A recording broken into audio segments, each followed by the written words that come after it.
There's no way you're prepared to see this account this morning. I just brace yourself. That's all I'm saying.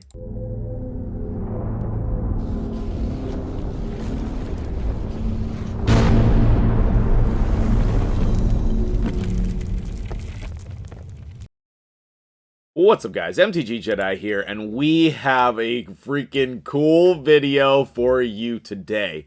We are on the account of my legendary friend, William Wilson.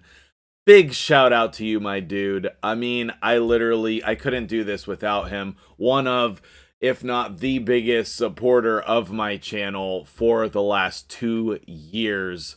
Always, thank you so much, my dude. But I have the pleasure of showcasing some amazing things on his account today. William, 22.3 million player power, all of the resources you could ever want in your life, and the most ridiculous roster you've probably ever seen. Okay, so I'm very excited to share this with you because William, those of you who are around the stream, you know, we pull shards for William every week. We have done a lot of things on his account, building teams, etc. We're just chilling here waiting to claim Ramontu. So he is a very endgame player, and his gear is really great. But a really cool thing about his gear is that he loves the Frost set. It is his favorite set. And second place is Relentless. Those are his 2 favorite sets. So a lot of times when I'm on his account, we're building champions in Relentless. But when he's on his account, he's building champions in Frost. And that is cool and interesting. So we're going to showcase a bunch of different things today. Using the Frost set. I'm very excited about that for you guys. I saved my live reaction on a couple of them so that you can experience that with me. So that will be fun too. Now, before we get in there, okay, obviously his daily login rewards, he's at the very end, but take a look at his grade haul. It is really coming along with level 10s. I don't think that he's like super into Classic Arena, but you'll see that he does very well in Classic Arena and 3v3. And a lot of that is thanks to using this strategy. Okay, you're gonna see some of his 3v3 teams in Frost. Spoiler alert, right? Now, the other thing that you are not prepared for, guys, is his roster. So let me show you his roster. Prepare to be amazed. Okay, the entire first page showing, I'm gonna close myself, the entire first page showing is all empowered champions. He has almost 2 full rows at the top here of +4s. Like, that is some craziness right there. Okay, now one of the issues that people run into on an account like this is you only have so many S tier pieces of gear to go around. So you might have, 50 empowered champions, but you don't have 50 sets of gear that are S tier for those 50 sets of champions, okay? Now, I'm not saying that his champions are geared poorly, right? Because, like, even if we just look at this Suzerain here, who happens to be first, like, he's still 400 accuracy with speed, crit rate, crit damage. Like, this is still a great build. I'm just saying you don't have S tier builds like you would want to on these champions, okay? So keep that in mind. The more champions you have, the more gear you need to have as well. Like, one of the crazy things that I found out about his account today was, like, if you look in the inventory, that's pretty common, like, to see the inventory almost full. But if you go to equipped, he has 3,200 total pieces of gear. That's over 1,000 more than me. Okay, so just like compare that with your own account.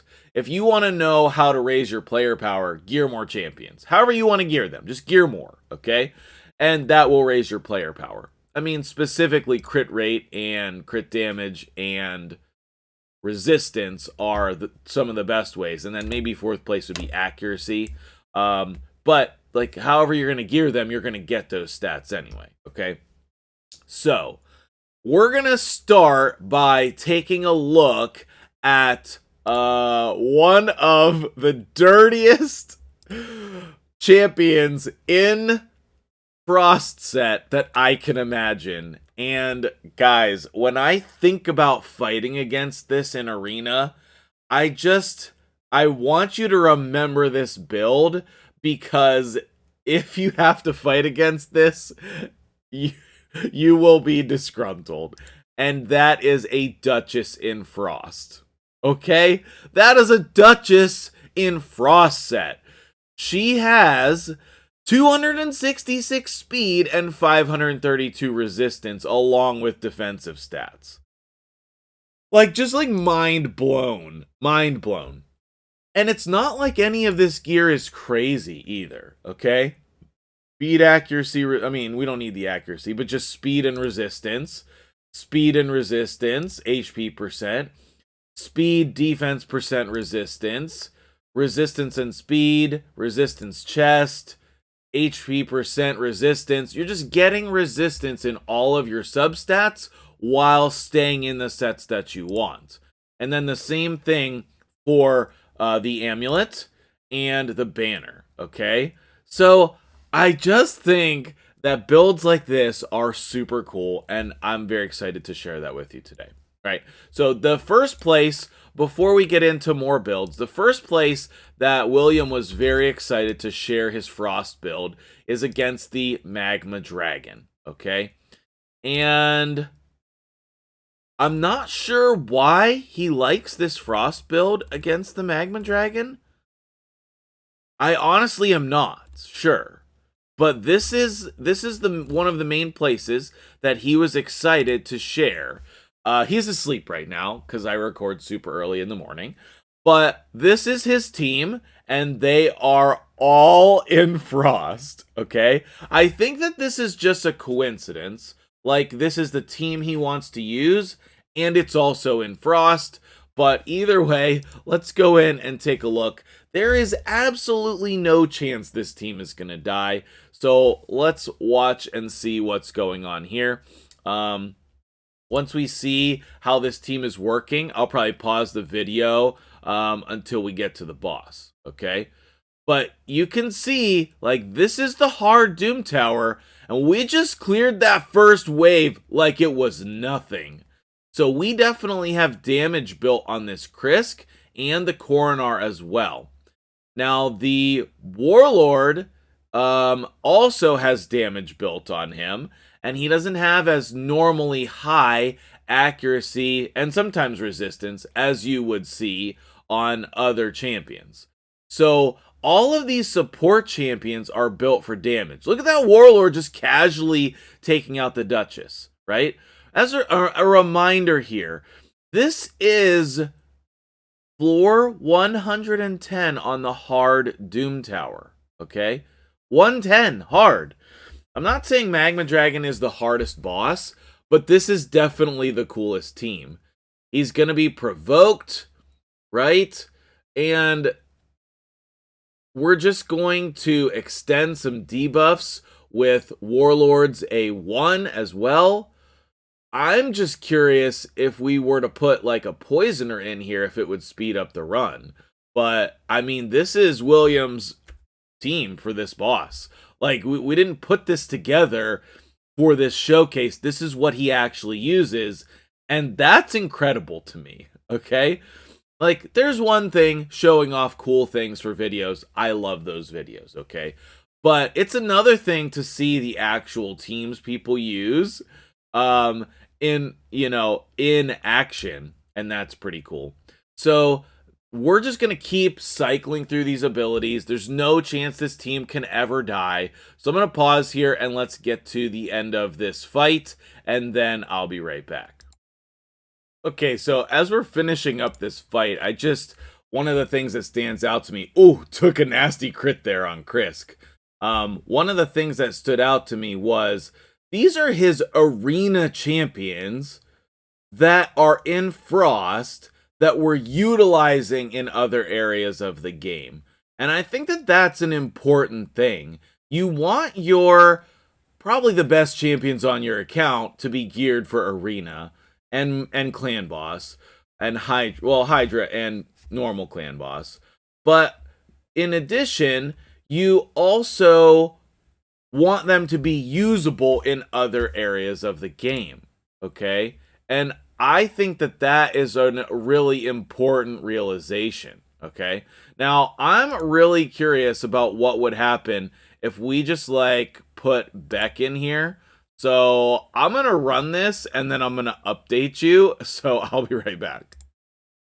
Okay, so not faster. That is actually shocking to me. But I'm going to go ahead and back out here because I don't want to use these keys in case we need to do something else. So, intrigued. The Warlord is actually faster. That's cool. That's very cool. Another option, you know, for these teams, Poison is great against the Magma Dragon, but clearly William has put a lot of work into this 100% team. So let's jump into some other builds, and man, I'm excited about this. So let's hop over to Arena and take a look at his Frosty teams, okay? The team that I was the most excited about was this single affinity team.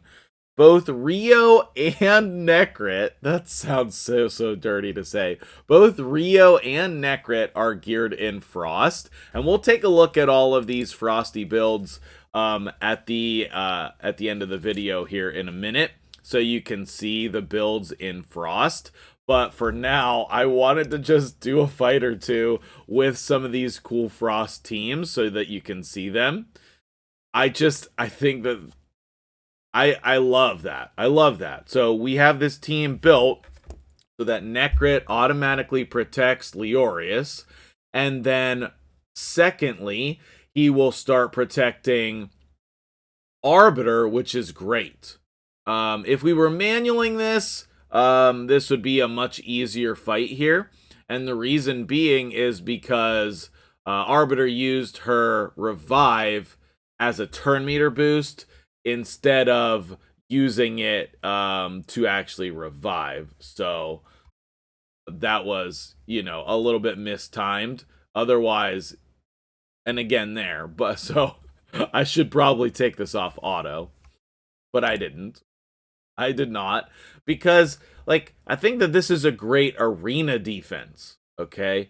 We have a very difficult to deal with champion in Leorius. Rio is also very difficult to deal with, and Necrit's also very difficult to deal with. And so we've put all of those in the same team. Then we've added another layer on that with the Frost gear. Now, I haven't noticed anybody getting frozen here, so that's pretty bad RNG. So I don't know why that is. But theoretically, they should be getting frozen when they're targeting people who are in Frost, like Rio and Necrit. Maybe there was a freeze there that I didn't see, but again, very good arena defense here. And also, I think that this is a good example of a good arena defense. So let's come in here and use a different team. Let's use this team here. So Tormund is great against Hegemon. Well, okay, Rio's great against Hegi. Tormund's great against Arbiter. And then we have this team here that we want to just like freeze them. And I think that this is going to be a good match. Now, one of the things with me being on other people's accounts is I don't always know the best matchup since I haven't tested the team nearly as much as the person who uses it. But see there, we got some freezes from Tormund. Now we have some cleanses from Rio. Everybody's provoked, and now we'll come in and just destroy the team. This is a very, very cool team, right? And there we go. Saris frozen multiple ways. Okay. Really, really cool team there. Let's go with this one. Actually, let's not, because the buffs, we don't want to strip them. That's going to be a long fight. Let's do... What other teams do we have? Okay, first of all, let's take a look at what other teams we want to show before we do something else. Oh, I want to go back over to the Doom Tower as well. I forgot one other thing over there. So, if you...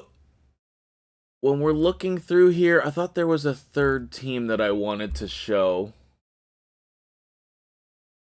Maybe not. Oh, this one. The second anti-hedgy team. I don't know if that's going to be good against this team. We'll try it. We'll try it. So both of these are slow and tanky teams. I don't necessarily think that this is going to be a fast fight. We might even lose this fight. But this is a great example of, you know, something that endgame players need to deal with. And that is ridiculous, crazy teams. I wonder why they targeted Raglan there. Because they're definitely not supposed to target Raglan. Obviously, Raglan is supposed to survive to heal the team. I don't think we would have won this because Mortu block revived on the Krisk. So maybe let's refresh and find another team that would be good against this. Let's see if we can find an actual Hegemon team. Perfect. Here we go. So let's try this in here against a team that it's made for, okay, instead of with one that it's not. I think probably a high accuracy team might have been good against that last team. There's a lot of things, but then we're going to come in here and cleanse some things. Everybody survives. Thank you, Krisk. There we go. Cleanse and cleanse. Cleanse and heal. And now we're almost at full strength. I don't know if we need to specifically target somebody, but I bet if so, it's Arbiter. I guess we could target Foley as well. But you can see, like, this team is made for survivability, right? That Mortu just ignores all of the stats we build in. One of the reasons why Mortu is so good. And Arbiter's provoked. Foley is petrified. We know from my Nuke Mithrala video that Mithrala can be built for damage, which is cool. And there you see Mithrala got frozen, okay? Mithrala got frozen, and that allows us to clench the fight. I think this is also a very good arena defense. And the fight is over. Okay, let's take a look at some of these builds. No, wait. Before I forget. I backed out of it. Okay, before I forget, let's come over to the Doom Tower. And we want to... What is everyone always complaining about? 98. 98? Okay, so his main Doom Tower team here is Rio, Blind Seer, and Duchess, all in Frost. In Frost!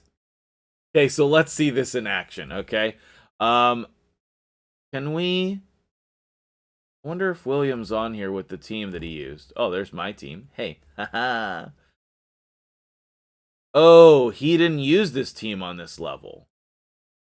Okay, he used the Seer team. Okay, let's find a level where he actually used this team. Okay, he's not on here, so I'm guessing it's this one. Alright, because this team is going to be a little bit slower. So let's just try a random level here. We'll do 102. You know, definitely up at the top of the tower, but one that I'm pretty confident that we'll beat. Again, hard to say when you're running somebody else's account and you don't have all of the information about what they do and how they do it. But you can see here, the idea is, let's add a lot of survivability, and let's... I can't believe nobody got frozen after all those attacks. Oh, there we go. Okay, the Seeker did get frozen. So you're not going to have to take all of the attacks that you would normally take because people are going to get frozen, right? And we're a little bit low on RNG there, even for um the frost set. We're a little bit low on RNG. But we have 2 revivers here, so even if Duchess goes down, then Blind Seer is going to come in. And I think the moral of the story here is that we don't even need to see this play out. We already know it's going to be successful. But it's slow, it's tanky, it's survivable, and we're definitely going to get through this content. So if you're stuck, lower their speed requirements. You don't need to have a fast clear time. You just need to clear it. It's like the same idea as Paragon, right? Paragon makes it unkillable, but then takes forever, okay? This team is not going to take forever. It's probably going to take 5 minutes, approximately a minute and a half or more per wave. But it's going to lock down the enemies, be super survivable. Like, what's the last enemy going to do when they're facing a Rio and all of these people? Also, you have Venus in here to just add the decreased defense and weaken the poisons, the burns, for the slow damage, okay? So let's go ahead and back out and go take a look at some builds. I don't want this video to get too long. So we want to go to recently used, and all of the people with shields, I believe, have the frost set. So let's take a look at Rio in frost. Look at those stats.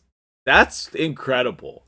Very tanky. We got some speed. We got accuracy. More than enough for Doom Tower in frost. Amazing. We also have one Rio not in frost. Okay. The Blind Seer is in Relentless as well. Let's look at the Krisk in Frost. Okay, the Krisk in Frost was still doing okay damage, but 5k defense, 622 accuracy, right? This is the Arena Krisk, okay? This is the damage Krisk, which he doesn't even really have that much damage on him. 100% crit rate, 154 crit damage, and then some cool, PvE accuracy and resistance. And then the Necrit in Frost, so dirty, so dirty. We have some offset crit damage pieces in here. We have 5k defense. We don't really have resistance or accuracy because he's survivable and in frost, okay? And then we have Cardial in frost, 70k HP, 242 speed. We got resistance, and I don't think you need accuracy on him. Then we have Coronar in frost, and he has some damage built into him as well. He was doing great damage, and he doesn't even have over 200% crit damage. So that's amazing. And then the Warlord in Frost as well. Again, a PvE build here with low accuracy and resistance, but also in Frost and has damage built in. Who knew Warlord could do some damage, okay? And then was there one more? Oh, I could not figure out where he uses Tunisia for. Maybe William, in the comments, you can put, where do you use this Tunisia? Because I wanted to showcase this build because it seems amazing, but I couldn't figure out where he used her, and like I said, he's still sleeping right now. Was there anybody else that I missed? I wish we could sort by how we mark our champions. I think that was all of the main builds in Frost set. Wait, Sifi's not in Frost. This Sifi is in Frost as well? Oh my goodness, I forgot he has multiple Sifis. So he has 271 speed, 406 resistance in Frost. That's freaking incredible. That is incredible. And then I thought there was an epic that I wanted to show you in Frost as well. Venomage? Venomage in Frost as well. And this is for the secret rooms. I love the idea of this, especially if all your stun gear is on other champions. I built my Venom Mage in stun, so it's the same kind of premise here, right? We still have a 20% chance to freeze when they attack you, and we have, just some fine PvE stats, nothing crazy. I think that is the last build that I have to show you in Frost. Guys, I'm so excited. I want to leave the video by putting that Duchess in Frost back on the screen. So let me bring that back up here for you guys. No, not that one. I know. He has all the champions you could ever want in your life. But I hope this video was enjoyable for you. Thank you again, William, for letting me on your account to showcase these amazing Frost builds. And let me know in the comments, will you be utilizing the Frost set now on your account? What ideas do you have for William about where he could use Frost in other cool areas and other cool champions? Let me know in the comments below, and I will see you guys in the next video. Cue the ending.